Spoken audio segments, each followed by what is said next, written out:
புதுச்சேரியில் அனைத்து நிர்வாக பணிகளுக்கும் தானே பொறுப்பு என துணைநிலை ஆளுநர் கிரண்பேடி தெரிவித்துள்ளார்.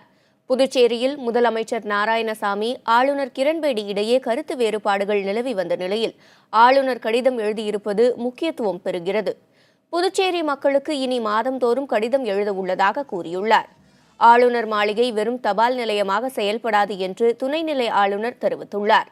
நிதி மதிப்பீடுகள் மற்றும் செயல்பாடுகளில் வெளிப்படைத்தன்மையுடன் செயல்படுவேன் என்றும் தனது அணுகுமுறை யாரையும் தண்டிக்கும் நோக்கில் இருக்காது என்றும் மாறாக ஊக்குவிக்கும் வகையில் இருக்கும் எனவும் கிரண்பேடி கூறியுள்ளார்.